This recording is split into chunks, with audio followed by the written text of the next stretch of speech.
couldn't find the right button to click. Hello, everyone. My name is Cameron Cowan. Welcome to the Cameron Journal Newshour. Just what I needed to wet down the throat. You may get a little air conditioning feedback in the background. Please pardon that. It has been a long, hot day here, and my comfort is important. So, a couple housekeeping items. First of all, I want to mention the Cameron Journal newsletter. A lot of the stories I cover on the NewsHour are oftentimes different from the ones that go in the newsletter. I covered Israel's annexation of Gaza last week and a bunch of other important stories. So, if you want to check out the Cameron Journal newsletter, please do so. You can sign up at cameronjournal.com/newsletter, rather. If you prefer getting the newsletter and select videos through Substack, because you're already on that platform and don't want to sign up for something else, which I totally get, you can check me out at cameronjournal.substack.com. Same content, different platform. What else we have? Oh, Cameron Journal Plus. If you love this journalism and you want to support it, make sure to sign up for Cameron Journal Plus. You get access to the newsletter, obviously, and some special VIP chats and events that I have started to do for Cameron Journal Plus subscribers. It's only $5 a month. I think it's $45 for the year. It's a great way to support my work and this journalism. I also want to mention my book, America's Lost Generation, is coming out officially on September 12th. Yes, I finally picked a publication date because we're finally ready to put the book out. So look for that on September 12th. We're very excited. Right now at soup.substack.com, I have been reposting my Millennials collection, a bunch of articles in support of the book, which have also been going out to Cameron Journal newsletter subscribers as well. It's been a wonderfully winding series, talking through many of the concepts of the book. I have a lot of videos that I need to record here shortly on different things in the book, so be on the lookout. If you're not subscribed everywhere, if you're watching this, please make sure to subscribe and follow, depending on if you're on Facebook, follow, Twitter, follow, YouTube, subscribe, Twitch, follow. Very important to doing all of that, and very, very exciting.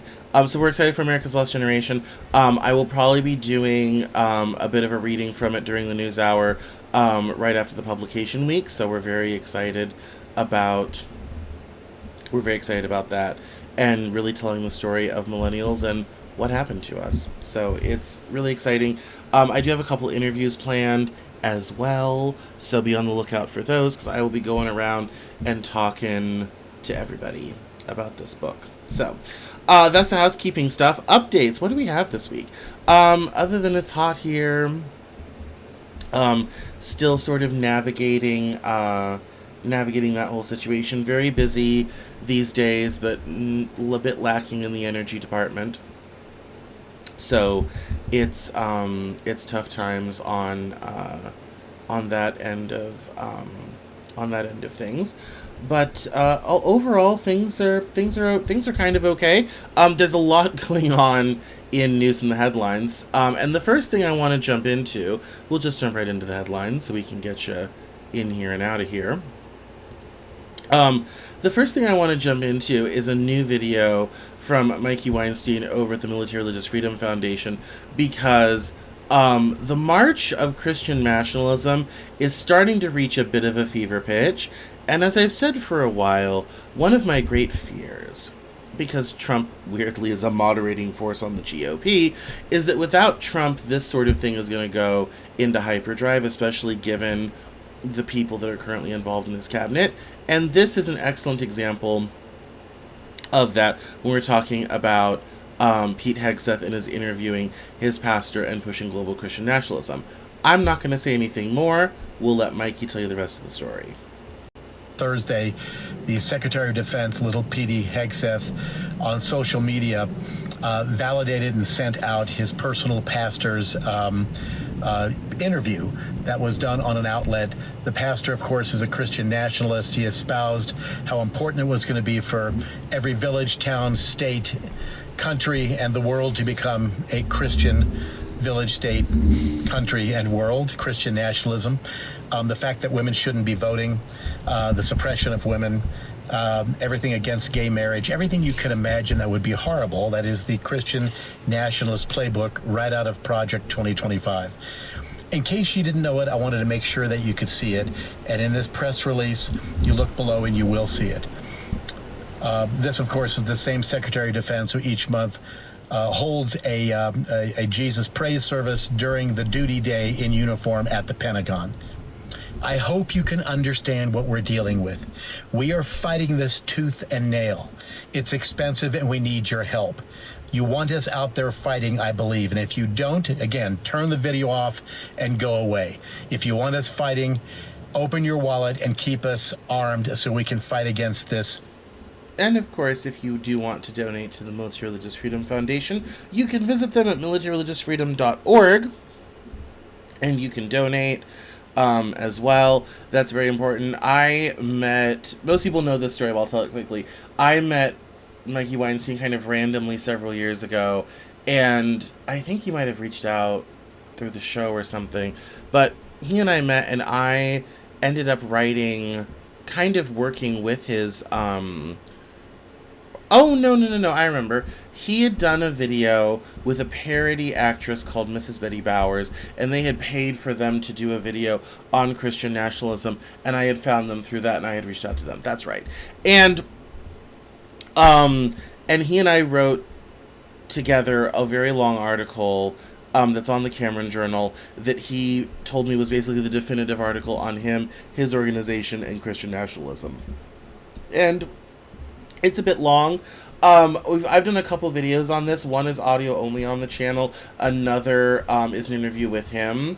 It's very short because he's very busy, but talking about all of this and why it's important. And the real threat that our armed men and women are faced from essentially being ordered to worship in a certain way and having their religious freedom stomped on.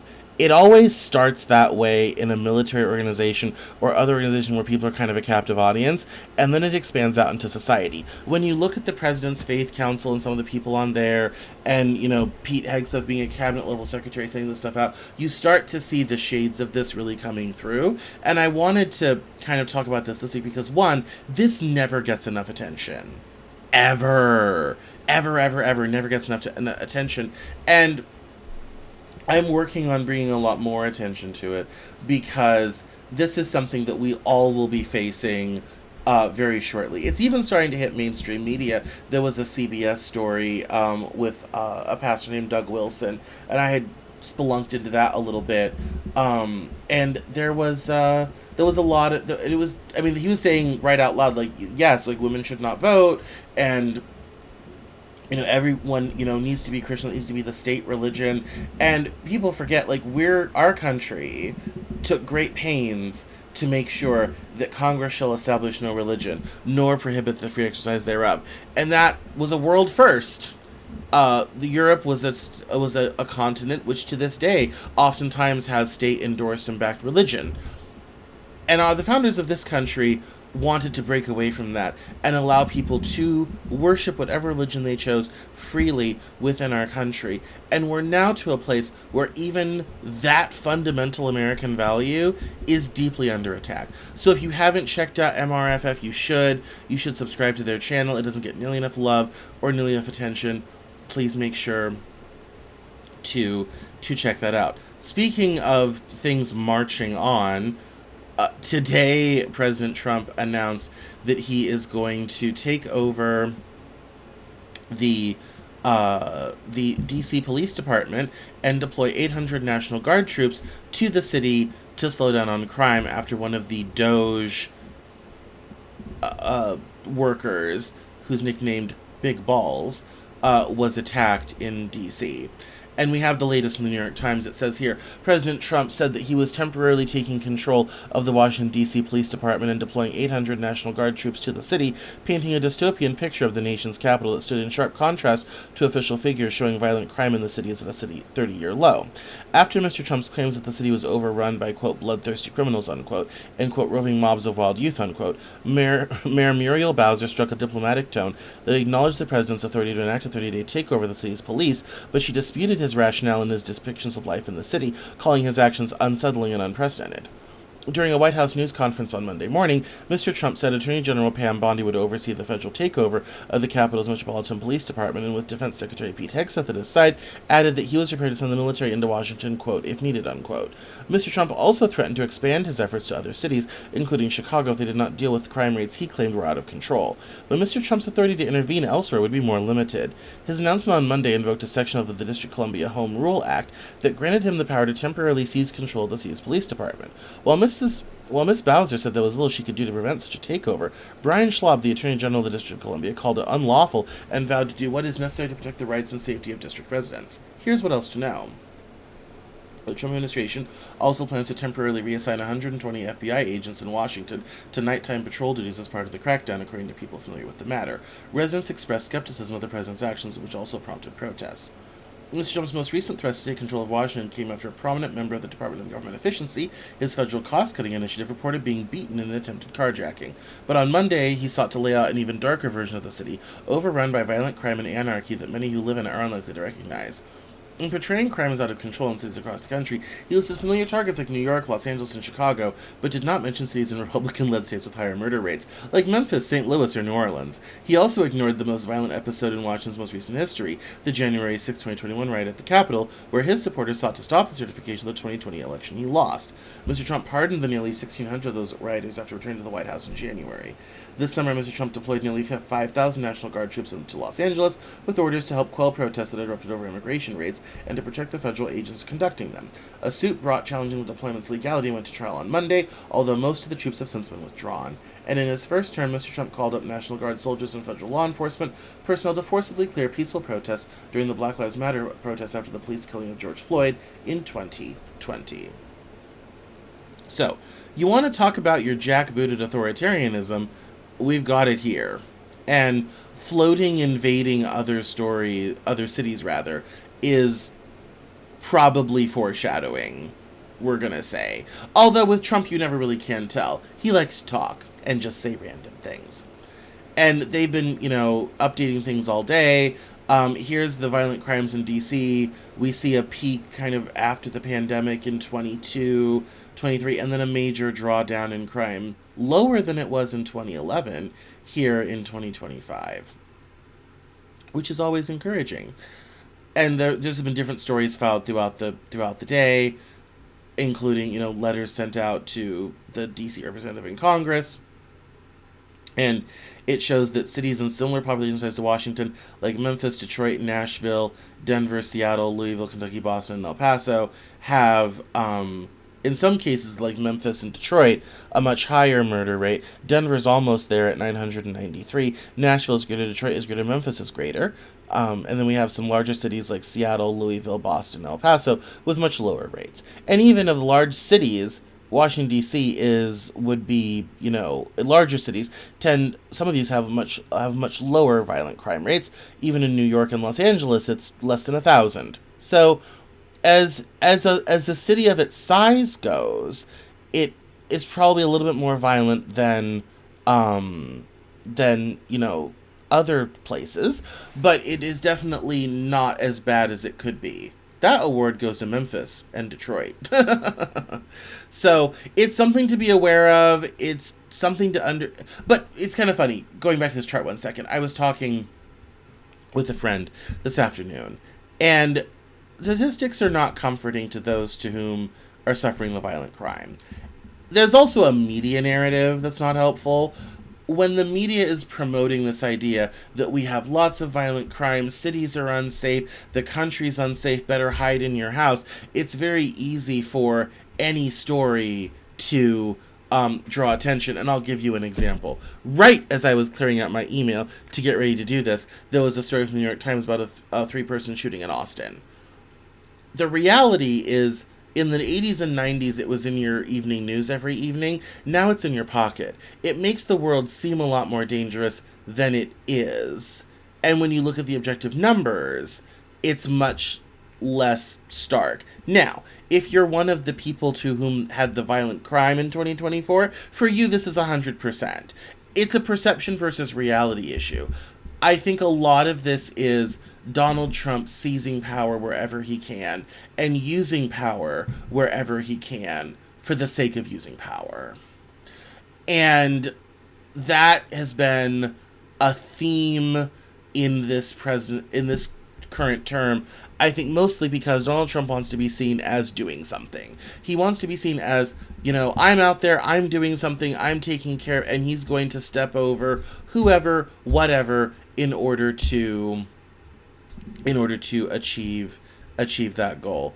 In completely unrelated news, let's just check the approval ratings real quick. Disapprove, 53%. Approve, 44%. Looks like he's been underwater since about, March or so. Very interesting. Like I said, in unrelated news. This is a very interesting sort of story that is a bit odd. We'll listen to the tape. This is about a new butter that is made from carbon. It uses no animals, no plants, and no oils, and is backed by Bill Gates.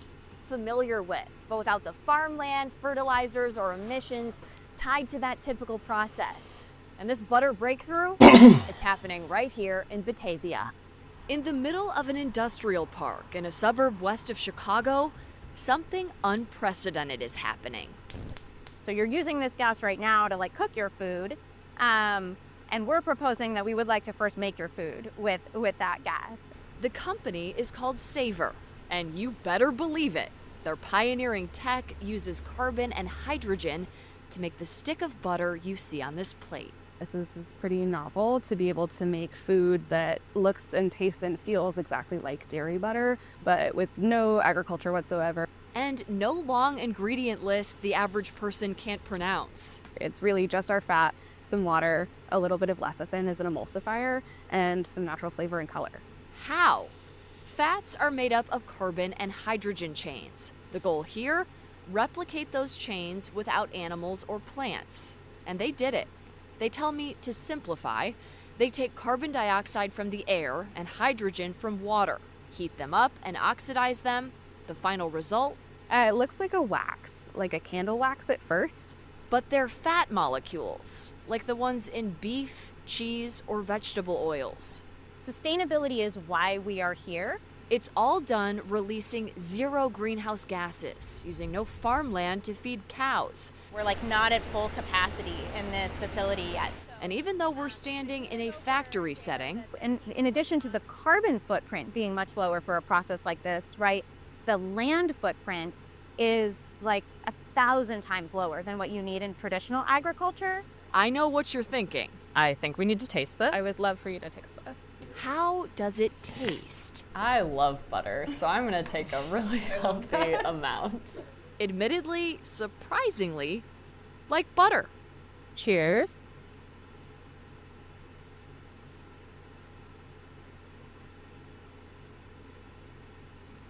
It tastes like butter. Another reason they say this makes an impact: no palm oil, a significant contributor to deforestation and climate change. That's not all. Of the 51 billion tons of greenhouse gases emitted every year, 7% is from the production of fats and oils from animals and plants. So when could you get a taste yourself? Right now, they're working directly with restaurants, bakeries, and food suppliers, releasing these chocolates made with their butter in time for the holidays. Savor butter in either its current manifestation. I think that's quite interesting to find new ways to take existing things and make it that reduces, dependence on agriculture. I mean, you can get into the whole dystopia, thing of, oh, yes, yes, yes, Pakistan cities with nothing derived from animals, all fake. Soylent Green, it's people, it's people. You can certainly go that way. But I think this is actually quite incredibly positive. And could be, a way for all those companies sucking carbon out of the atmosphere to maybe turn that carbon into something else. It's, I do love the only God knows what consuming entirely artificial products like this does to your body in the long term. I mean, that is true. And and here's the dystopia. You're not eating anymore. You're uploading calories from a patented dystopia while they pat themselves in the back for innovation. You eat to comply. They took butter and turned it into a ritual. Daily communion with the system. Of course, it's Twitter. People are quite crazy, of course. Yeah. Yeah, I noticed that too, actually. Someone really should have mentioned that filming this with a little tank of slop water in the background probably wasn't the best idea. I did notice that. Too. And of course, with Bill Gates being connected, it ends up being a whole conspiracy. But I thought it was something a bit interesting. It reminds me of some of the new foods in the 90s, like the Flavor Saver tomato and different, GMO products and things. There was a lot of hype and hysteria around that. And I imagine as this stuff gets rolled out, especially, with more vegan foods and things, there'll be more hype and hysteria. So, in another kind of video, we're going to be a little video heavy today. This interview from JD Vance about the tariffs. So, shifting to trade and everything. So, he's talking with Maria Bartiromo, and they're talking about tariffs and all the new revenue that's being brought in so people can get by. Here's the problem. I've said it before, and I'll say it again. We are the ones paying the tariffs. The money is coming from us. It is a wealth transfer from people who consume to people that don't. It's more upward wealth transfer in a country already teeming with wealth inequality. But let's see what the vice president has to say. The second thing the tariffs are doing is it's bringing in a lot of additional revenue, which of course we're using to give tax relief to the American people and make it easier for average Americans to get by. So the second thing the tariffs are doing. And it says here that tariffs were at a $270 billion annualized rate in Q2 of 25, which is a tax hike of around $2,000 per household. To the extent U.S. corporations take the hit to profits, they'll slow hiring, reduce spending, and reduce investment. To the extent they raise prices, consumers pay it. And so you see here this huge jump in tariffs. And it's just like, oh, we're providing tax relief. Where's the tax relief? Like, okay, so you made the Trump tax cuts permanent, from the 2017 tax cuts permanent. They're supposed to sunset at the end of this year. Okay, that's cool. Here's the problem, and people forget this. The initial middle-class tax cuts they passed in 2017 already expired. People's tax bills have already gone up. They also got rid of a lot of deductions both in the first term and now. This means on net, people will be getting less back from their withholding, and those of us that pay our own taxes will be paying more. On top of everything gets more expensive due to tariffs. On top of businesses closing, like a nail plant in Missouri that can't afford steel anymore. Trade barriers choke economic progress. They always do. It's well known to do so. And this is another example of, as Steve Ratner put it in an op-ed in the New York Times this past weekend that I covered in the newsletter, economic illiteracy. But this was just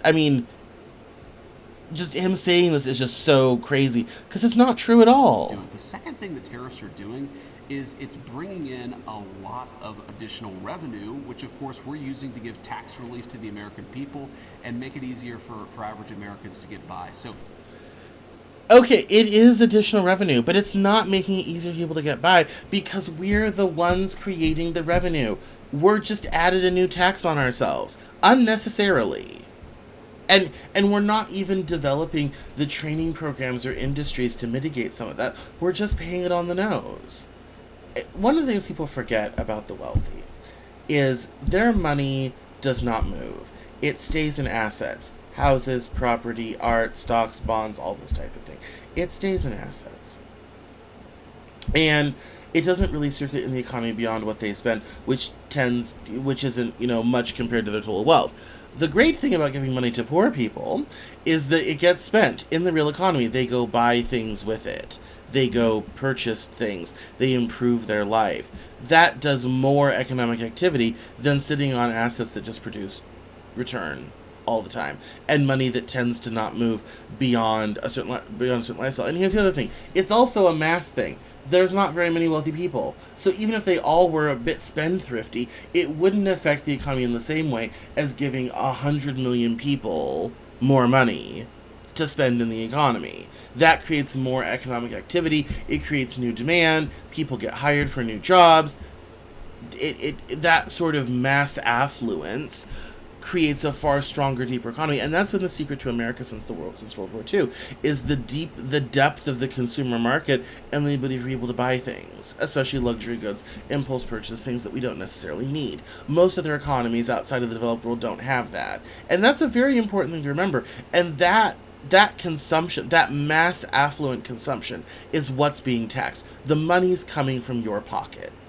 So while he's over here being like, oh yes, we're getting new revenue to make your life easier. No, they're making your life harder. They're stealing from you twice. And it's causing inflation to increase because companies are raising prices. And they're also not going to hire as many people or invest as much because everything you do now has a new tax attached to it. You want to buy a new machine, taxed. The only thing that it doesn't cost more is hiring people, but even that, people will demand more wages. You even have that there. And this is on top of 25% increase in prices since the pandemic. It's a bad deal for the average person. It's probably fabulous if you're wealthy, but it's a bad deal for the average person. Moving on to some immigration news. I found this interesting video from about the Alligator Alcatraz, and this person posted, remember how I posted a week ago about ambulance coming in and out of Alligator Auschwitz? Well, that's because there's a contagious disease outbreak there, and numerous immigrants have become infected and extremely ill because of it. The families and lawyers weren't being notified about it. And here's a video with someone talking about it. It opened. There's a giant disease outbreak in Alligator Alcatraz, and they're not doing a whole lot about it. Actually, they're making it a little bit worse. This is Luis, and for 2 days, Luis's family thought he was dead. He's detained at the internment camp in Florida, and he was suffering some respiratory distress and had asked a couple of the guards for help, and they laughed at him and told him no. And it wasn't until he passed out unconscious that he actually got taken to the hospital, and even then, they made him wait too long. Luckily, he was able to get a hold of one of our attorneys yesterday, and we found out that they are withholding his medical records and that a whole bunch of other people are also sick. And so while all these people are getting sick in these camps in these crowded conditions, the sickest thing about this is the way that these officers are treating these human beings and the way that they're withholding information from their families who care about them and want to know what's going on. If you want to read the full press release, just go to our website, mcintlaw.com. If you have a relative or anybody you know who's ill or afraid of becoming ill at Alligator Alcatraz, you can email us, info@mcintlaw.com, head over to our website, comment here, send us a DM. We can help, or we can find somebody who can. We care about you guys.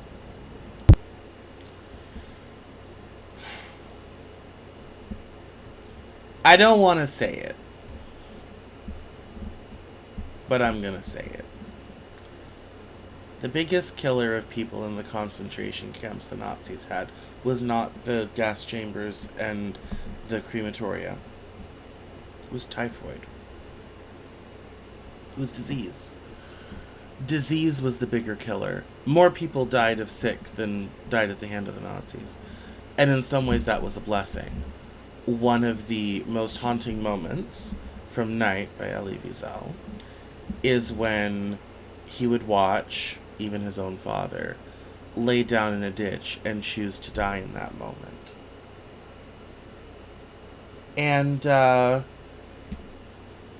similar terrible situation is going on at this camp in Florida now.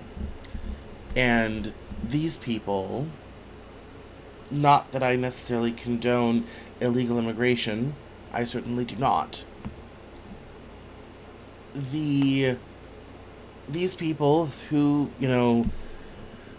through fault of crossing a border, do not deserve to die of disease in a swamp, in thick air and poor living conditions for this crime.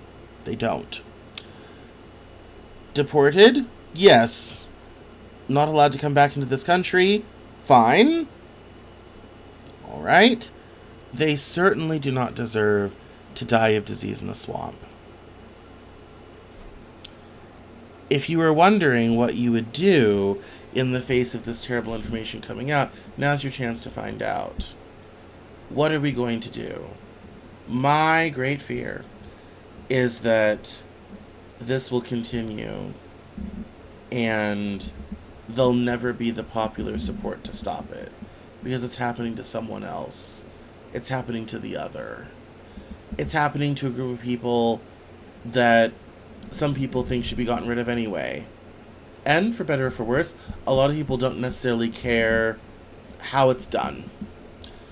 And I'm just so grateful that there are people like this law firm in this TikTok video that is doing something to mitigate the terrible suffering of these people. I understand we have an illegal immigration problem. I understand we have people in this country that don't necessarily belong here. That problem is worth solving. It is. Not like this. We don't have to be cruel. But this is a choice. A very careful choice. And I hope that we're able to stop this before too long. I really do. I never thought I would live long enough to see something like this happen. I always figured perhaps late in my life we might get to this point. I'm shocked it's happening now.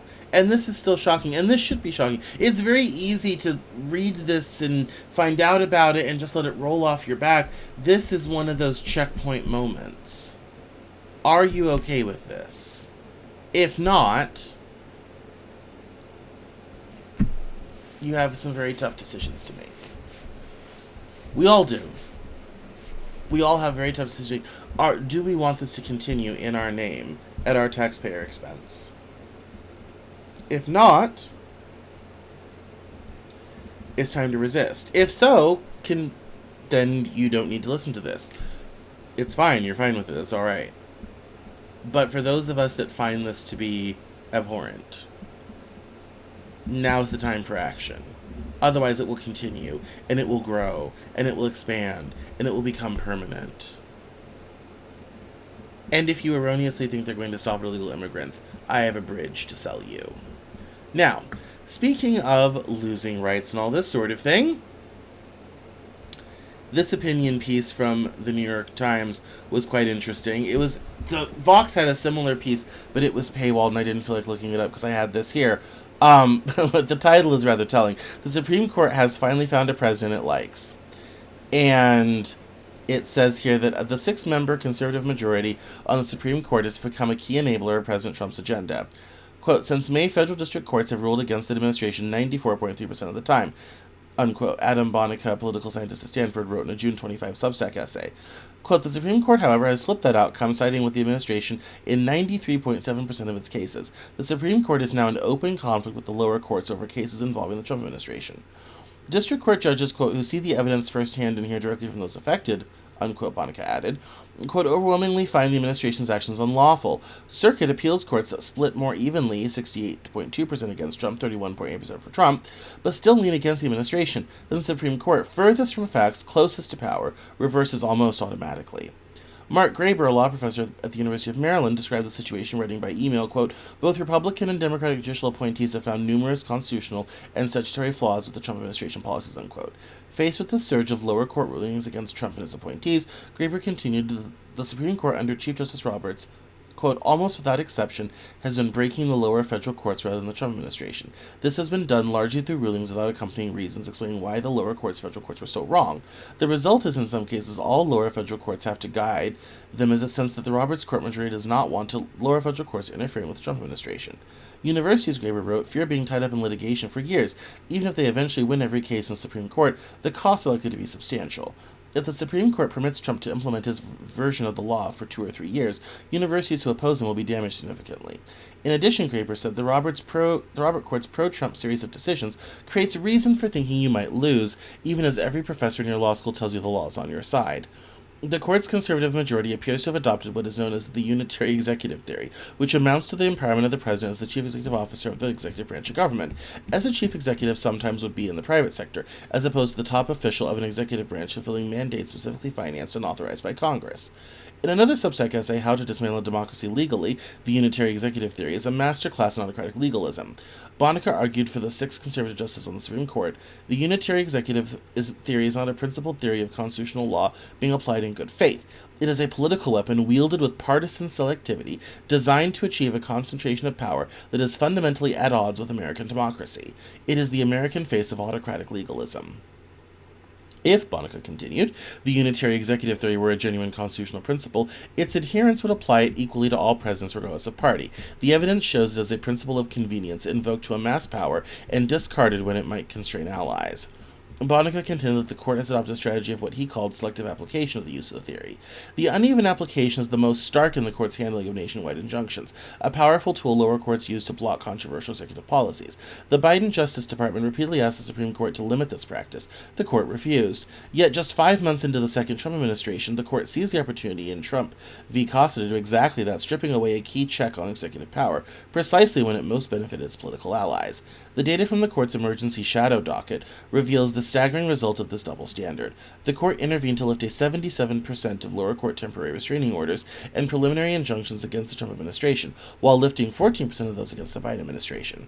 In an email, Joseph Fishkin, a law professor at UCLA, wrote in support of Bonica's argument, "It would take a fine legal mind indeed to explain why, for instance, Biden's student loan relief plan so dangerously exceeded statutory authority that the court had to stop immediately by injunction, whereas the court upheld Trump's evisceration of that entire department in contravention of the statute Congress passed. So yes, there are many examples. This court is unmistakably more interested in consolidating executive power under this president than under any Democratic president." That said, Fishkin continued, the most consequential decisions of the court in a unitary executive direction are on matters like firing the heads of agencies set up by Congress to be independent of control from the White House, where Trump is the only modern president to really try it. You cannot point to all the heads of independent agencies that the court refused to let Biden fire, because Biden said other presidents respected the laws Congress passed in this area, an approach that served the country well. We are now in uncharted waters. And of course, it goes on for a bit into other, quotables from people he interviewed and all this sort of thing. The long story short is that the Supreme Court has done an excellent job of doing what the Trump administration wants in a way that it was unwilling to do for Biden. Even Obama, because Roberts has been on the court that long. And this is also particularly prescient because there's now a case winding its way through the Supreme Court to invalidate gay marriage. Now, I'm not quite sure how that's going to work considering Congress codified that in law in 2022. So, I'm not quite sure if they're just trying to undo Dobbs or if they're trying to undo the law as well. Haven't heard of all the details on that yet. Or not Dobbs, Obergefell. They're trying to undo just Obergefell, they're trying to undo the law that Congress passed codifying into law. Either way, the Supreme Court has become a cudgel. Trump is finally getting what he wants. He's getting the courts to go along with his plans.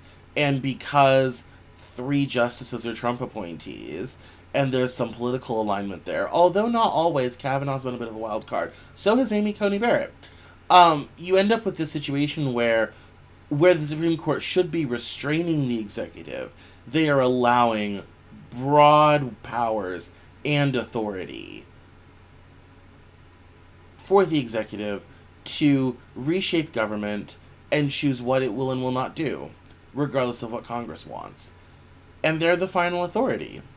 If they won't stop him, nothing else can. And the reality is that this is what conservatives have been building towards for decades. Republican voters understood at a very fundamental level that if you wanted to get your agenda through and not have it bogged down in the courts, you had to get the courts on your side. And it took them decades, but they finally got there. It took them about 25 years. And they finally got there with enough people retired and died and new justices were appointed and all this sort of thing, that they've gotten a hold of the Supreme Court, which in years past has been one of the few places where liberal policies have managed to squeak on through. Healthcare, gay marriage, miscegenation, if you go back far enough. And so you have this situation where this really is, and that's, I think, probably the most frightening part here, is that all of this that's happening is the end result of decades of Republicans trying to seize government in order to enforce their cultural view and their political views on the country, whether we like it or not. And you even see this with the gerrymandering thing in Texas and California, where they want to gerrymander Texas so bad no Democrats can win a congressional seat, locking Democrats out of having seats from Texas. California wants to respond to the same thing to California, effectively getting rid of Republicans. And now there's kind of this whole gerrymandering push to basically redraw Congress unnecessarily. On top of that, President Trump has asked for a new census to be held because the one in 2020 had so many problems. And he wants it to exclude all illegal immigrants, which would then also cause new maps to be drawn and redistricting to happen and have states gain and lose seats. And I think that would kind of really screw them over in Texas a little bit, although it might screw California more, which is why I think they're probably happy about it. But this is institutional procedural capture. Now, let's flip the coin on the other side. Republicans would say, yeah, we lived under this for decades. How does it feel? All this, liberal stuff got through because the Supreme Court allowed it, or didn't stop it, or made a decision in favor of it, and that, this is what it's like living when the courts are not on your side and are openly, and flagrantly, pushing down your agenda. And I think what's interesting is that argument for me would have more salience if it was, okay, you're suing for relief, you have cases, and the Supreme Court is striking them down. What the Supreme Court is doing fundamentally is it is telling plaintiffs in lower courts, no, you don't, anytime you go to seek relief, get some relief, and lower courts who are fine educated people have decided, yes, there's a law problem, constitutional problem, we're going to, no matter what, overturn it because that's what the White House wants. And no Democrat has ever enjoyed that privilege. But the reality is there's a public perception that the Supreme Court and the court system in general has been this bastion of defending liberalism and liberal values. And that the fastest way to stop a lot of these terrible things from happening and uphold, the law with a certain political point of view is to capture the courts. And that's what they've done. And unfortunately, the reality is when you are an authoritarian and you're consolidating power, and Trump is consolidating power, this sort of thing allows that to happen. This is what allows power consolidation to occur. And that should be frightening for everyone. Genuinely. Last story, speaking of consolidating power, the president has ordered the Pentagon to use the armed forces to carry out what was in the past was considered law enforcement. It says here, President Trump has secretly signed a directive to the Pentagon to begin using military force against certain Latin American drug cartels that his administration has deemed terrorist organizations, according to people familiar with the matter. The decision to bring the American military into the fight is the most aggressive step so far in the administration's escalating campaign against the cartels. It signals Mr. Trump's continued willingness to use military forces to carry out what has primarily been considered a law enforcement responsibility to curb the flow of fentanyl and other drugs. The order provides an official basis for the possibility of direct military operations at sea and on foreign soil against cartels. U.S. military officials have started drawing up options for how the military could go after the groups, the people familiar with the conversation said, speaking on the condition of anonymity to discuss the sensitive internal deliberations. But directing the military to crack down on illicit trade also raises legal issues, including whether it would count as murder if U.S. forces acting outside of a congressionally authorized armed conflict were to kill civilians, even criminal suspects, who pose no imminent threat. It is unclear what White House, Pentagon, and State Department lawyers have said about the new directive, or whether the Justice Department's Office of Legal Counsel has produced an authoritative opinion assessing legal issues.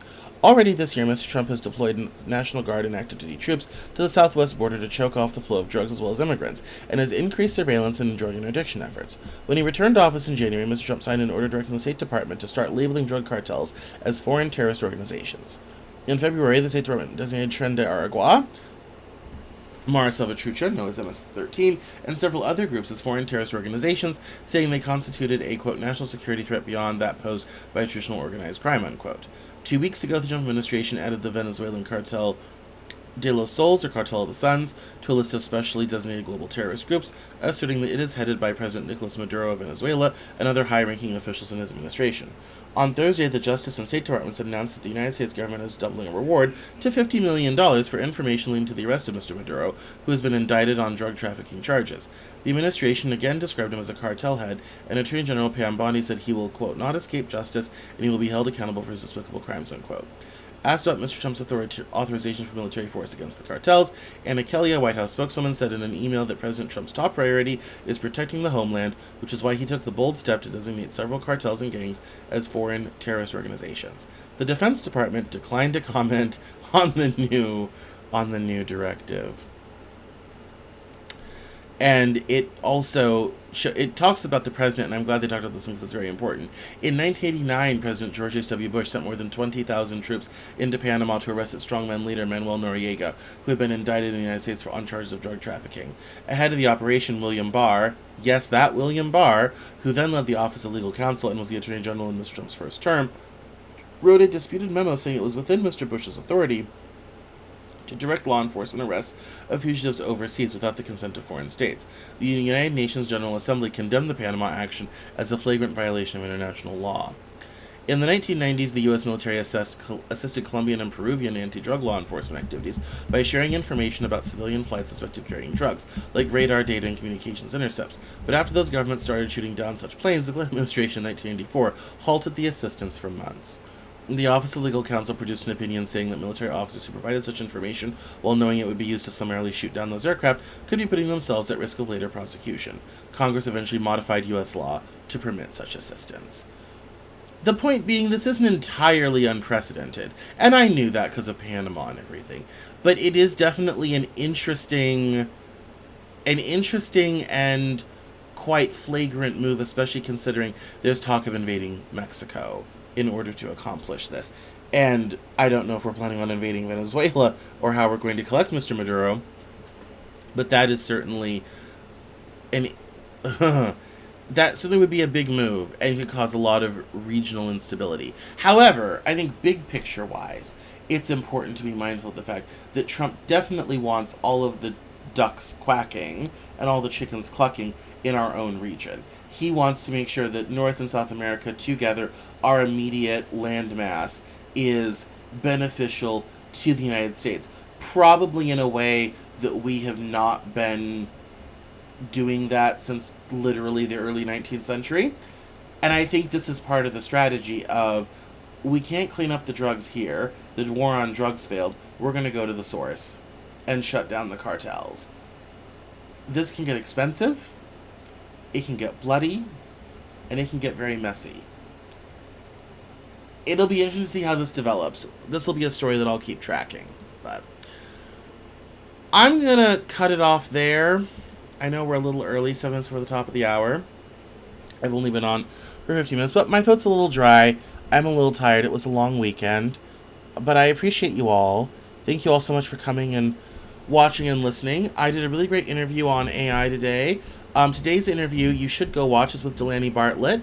It's about the Dumond affair and how Bill Clinton got impeached over a land deal. Mike Huckabee snuck into the governor's mansion in Arkansas, and a serial killer and rapist was accidentally set free in the process.